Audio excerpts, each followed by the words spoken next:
njaluk sangu, ape lunga sekolah, Bapak.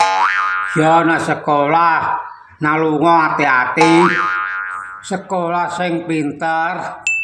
Aja tukaran ambek bature. Iya Bapak, enggak Bapak enggak. Lah saiki sangune endi? Aku ape lunga sekolah, Bapak. Sekolah ku asline sangu ora apa-apa. Sing penting ku sangu patelot ambek buku. Lah sekolah kok ora sangu lah. Bapak iku piye karo bae sekolah kok ora sangu. Lah nak sangu buku ambek petelot iku ya wajib le, Pak. Mosok sekolah kok kon sangu bendo karo arit. Sangu duwe iku nomor 50. Nyolo tas sangu ni 2000.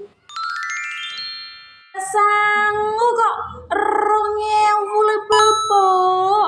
Lah 2000 iki gondro apa ya, Pak? Untuk apa?